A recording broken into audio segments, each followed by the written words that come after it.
AI एका वेळेला जवळजवळ 8 ते 10 लोकांचं काम खाऊ शकतो याचं प्रूफ आहे या नाटकाचं म्युझिक.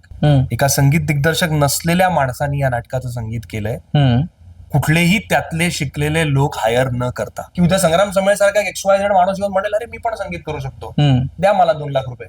प्रीत की लत मोहे ऐसी लागी, हो गई मैं मतवाली, बल बल जाऊं अपने पिया को.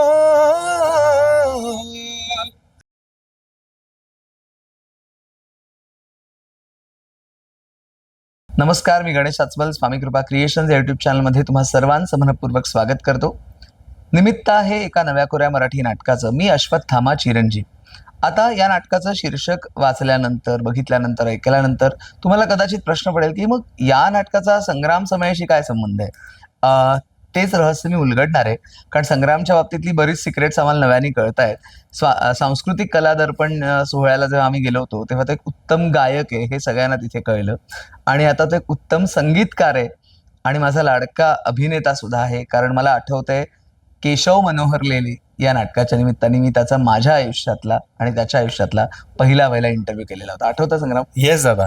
आणि तुझा अभिनंदन पुरस्कार मिळाला सर. धन्यवाद. तर आता मी येणार आहे मी अश्वत्थामा चिरंजीव नाटकाकडे. मुळात ही एक कादंबरी होती, कादंबरीचं माध्यमांतर झालं, बाबांनीच ते सगळं केलं, आणि या नाटकाला संगीत द्यायचं ही जबाबदारी तुझ्याकडे कशी आली?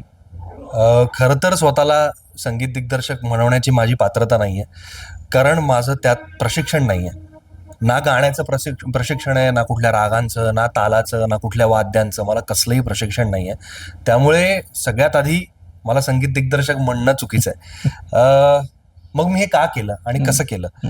तर मी एकांकिकांना किंवा बाबांच्या आधीच्या काही नाटकांना, जी आम्ही ठाण्यापुरती प्रेझेंट करणार होतो, अशा नाटकांना स्टॉक म्युझिक वापरून म्युझिक करायचो. का तर काम करत असल्यामुळे या प्रसंगी कशा पद्धतीचा पीस जाईल एवढं माझ्या कानाला बहुतेक कळतं. बरं. हा.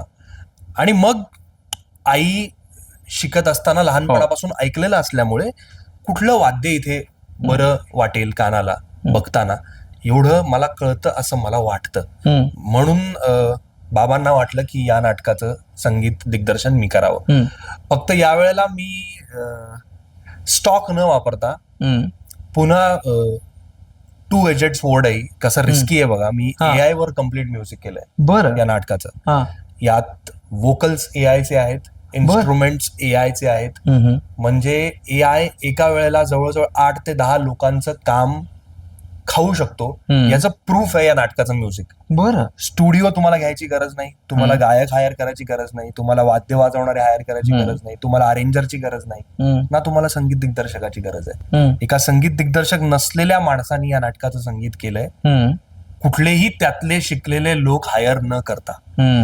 सो आता तुम्ही या नाटकाचं म्युझिक ऐकल्यावर तुम्हाला जर ते आवडलं तर तुम्हाला ते कळेल की किती रिस्की आहे हा प्रकार. आणि मी हे मुद्दाम सांगतोय, मी काय लपवण्यासारखं काही नाही. ते सिक्रेट त्यांनी उघड केलेलं आहे. सिक्रेट मी उघड केलंय, कारण जे खरंच बिचारे शिकलेले आहेत आणि खरंच जे वर्षानुवर्ष स्वतःचं पोट या माध्यमातून भरतात, त्यांच्यासाठी हे खूप रिस्की आहे.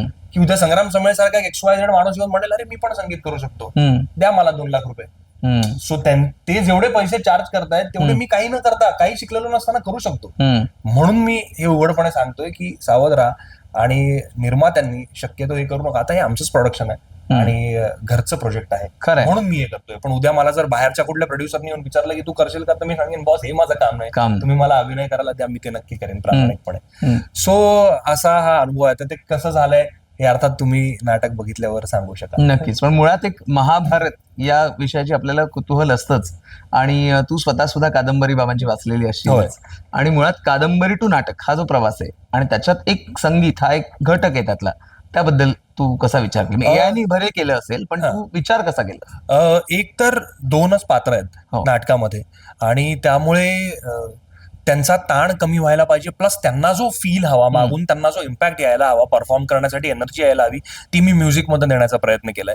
जी एक सतत जर्नी सुरू आहे, अश्वत्थामाचा जो प्रवास सुरू आहे, तो प्रवास तुम्हाला संगीतातून ऐकायला मिळतो.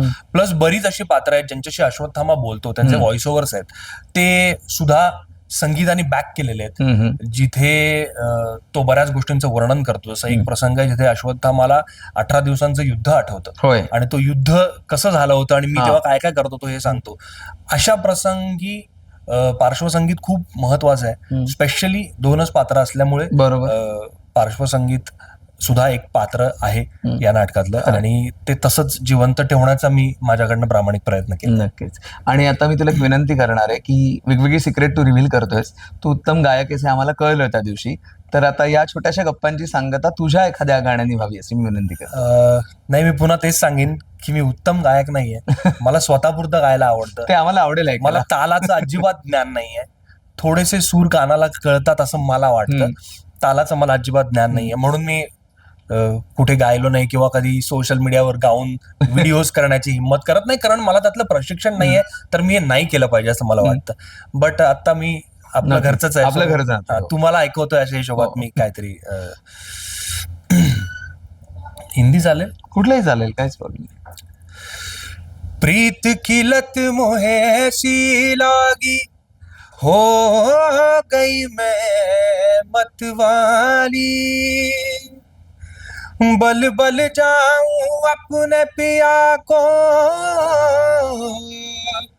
ए मैं जाऊं बारी बारी, मोहे सुध बुध ना रही तन मन की, ये तो जाने दुनिया सारी, बेबस और लाचार फिरूं मैं, हारी मैं दिल हारी, हारी मैं